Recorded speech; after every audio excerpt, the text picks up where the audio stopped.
খারাপের সাথে সাথে সকালবেলায় দেখো এখানে ব্যাগ গুছিয়ে ফেলেছি, কারণ এবার ফিরতে হবে হচ্ছে বাড়ি। দীঘায় শেষ দিন ছিল ওটা, তো তৃতীয় দিনের সকালবেলা দেখো ব্লগটা স্টার্ট করলাম। আর রুমটা তো ভিডিও করা হয়নি, রুমটা তোমাদের সঙ্গে শেয়ার করতে পারিনি, তো লাস্ট দিনকে ভাবলাম একটু ভিডিওটা করে নিই। তো এই যে দেখো একটা সুন্দর একটা রুম ছিল, তার সাথে লাগোয়া কিন্তু একটা বাথরুম ছিল। বাথরুমগুলোও কিন্তু বেশ টিপটপ পরিষ্কার এখানে। তো এখানকার স্টাফেদের ভীষণ ব্যবহার ভালো। তো এই যে তার সাথে একটা ছিল হচ্ছে ব্যালকনি, যার বাইরে মানে ব্যালকনি থেকে দাঁড়িয়ে বাইরের দৃশ্যটা দেখো অসাধারণ একটা দেখতে লাগছে। তো আমার তো ভীষণ পছন্দ হয়েছিল এই হোটেলটা, সাথে রুমটাও। তো তোমাদেরও কেমন লাগলো রুমটা আমাকে বলো কমেন্টে।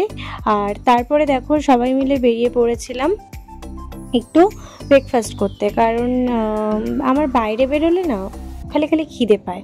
ঘরে থাকলে সারাদিনে এত খিদে পায় না, বাইরে বেরোলে যায় না এত খিদে কোথা থেকে আসে। তো বাইরে বেশি ঘোরাফেরা করি, আনন্দ করি, ওই জন্য হয়তো বেশি বেশি খিদে পায়। তোমাদেরও কি এরকম হয়? কমেন্ট করে কিন্তু বলো। তো আর সাথে যদি পছন্দের খাবার থাকে, ছিল হচ্ছে ডিম টোস্ট। তো সবাই মিলে এখানে ডিম টোস্ট খেয়ে নিলাম। খেয়ে দিয়ে এবার দেখো চলে যাচ্ছি হচ্ছে মায়েদের রুমে।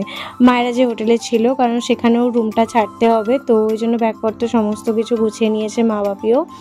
আর এই যে মায়েদেরও এই যে ছোট্ট একটা সুন্দর রুম ছিল, সাথে কিন্তু কিচেন রুম একটা দিয়েছিল, আর সাথে লাগোয়া একটা বাথরুমও ছিল। তো মেন অফিসে ব্যাগপত্র সমস্ত কিছু রেখে দিয়ে আমরা চলে গেলাম হচ্ছে একটু বিচের ধারে, কারণ তখন ঘড়িতে বাজে প্রায় 9:30 10টা, কিন্তু আমাদের ট্রেন ছিল ওই 12টার সময় করে। তো এই 2 ঘন্টা কী করব, স্টেশনে তো বসে থাকতে ভালো লাগবে না, তো ভাবলাম ওই জন্য একটু বিচের ধারে ঘোরা যাক।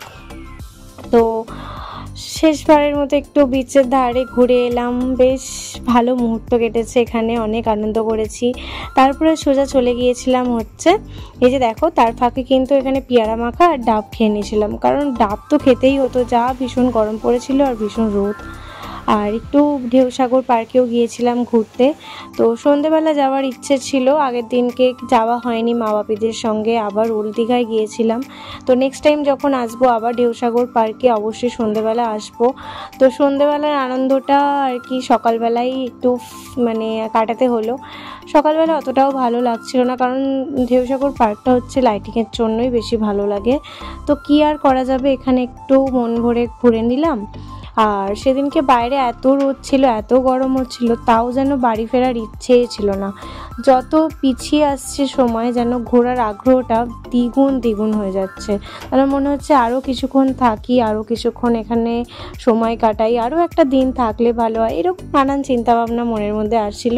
তো যাই হোক, এখান থেকে তো ছেড়ে একদম যেতে ইচ্ছা করছিল না, কিন্তু কিছু করার নেই, বাড়ি তো ফিরতেই হবে।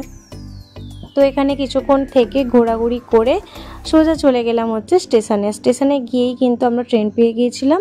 আর এত মারাত্মক ভিড় হয়েছিল, মানে মারাত্মক। সেদিন ছিল হচ্ছে রবিবার, আর রবিবারে এমনিই তো মানে ভিড় হয়। তো কি আর করা যাবে, এই ভিড়ে কোনো রকম আমি বসার সিট পেয়েছিলাম, মা তো বসার সিট পাইনি, মাকে বসতে বলছিলাম, কিন্তু মা আমাকে সেই জোর জবরদস্তি বসিয়ে রেখে মা অনেকক্ষণ দাঁড়িয়ে ছিল। তারপরে আমরা পাঁশকুড়াতে নেমে গেছিলাম, কারণ এইভাবে পুরো এতটা জার্নি করে বাড়ি ফেরা অসম্ভব, ওই জন্য পাঁশকুড়া থেকে আবার আমরা ট্রেন পাল্টে বাড়ি ফিরেছিলাম। তো এই যে দেখো প্রায় আমাদের মানে বাড়ির কাছাকাছি, মানে স্টেশনে যে নামবো কাছাকাছি চলে এসেছি। তো একটু ভাবলাম ভিডিও করে নিই, আর বাপি এখানে ঘুমাচ্ছিল, তো ওই জন্য আমি ভিডিও করছিলাম ওটা নিয়ে আর কি, মা আর আমি হাসাহাসি করছিলাম। তারপরে বর্মশাইয়ের দিকে যেই ক্যামেরা ঘোরালাম, ও এমনি চুল ঠিক করতে ব্যস্ত হয়ে গেল, মানে ওর দিকে জাস্ট ক্যামেরাটা নিয়ে গেলেই ও খালি নিজের চুলটা নিয়ে ব্যস্ত থাকে, জানি না কেন এমন করে। তো সাথে সাথে আমি ক্যামেরা ঘুরিয়ে দিলাম, ওকে চুল মানে আর কি ঠিক করতে হবে না বলে। তো প্রকৃতির দিকে দেখো বাইরে বেশ একটা সুন্দর লাগছিল। তো মন খারাপ নিয়ে ট্রেন থেকে এবার নেমে যেতে হবে, আর মা বাপিকে টাটা করে দিলাম। স্টেশনে নেমে পড়লাম, আমরা নেমে পড়লাম হচ্ছে সাঁকরাইল, আর মা বাপি নামবে হচ্ছে আন্দুলে, জাস্ট একটা স্টেশনের আর কি ডিস্টেন্স। তো যাই হোক, এবার তো বাড়ি ফিরতে হবে, যেন বাড়ি ফেরার দিকে যেন মন নেই, মনে হচ্ছে আবার ব্যাক করে চলে যাই। এই কি সুন্দর ব্যাগপত্র গুছিয়ে ঘুরতে গেলাম, আবার কিনা এখন বাড়ি ফিরতে হচ্ছে ব্যাগপত্র গুছিয়ে, মানে ভাবা যায় বলো, মনটা তো খারাপ লাগবেই। তো কি আর করা যাবে, মানে ঘুরতে গেলে বাড়ি তো ফিরতেই হবে। যেতে যতটাই আনন্দ হয়, ফিরতে ততটাই কষ্ট হয়।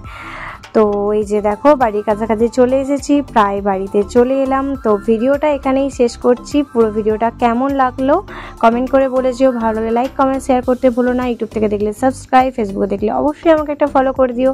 নেক্সট ভিডিওতে খুব তাড়াতাড়ি দেখা হচ্ছে। তোমরা তখন সুস্থ থেকো, ভালো থেকো। আজকের মতো আসি, বাই।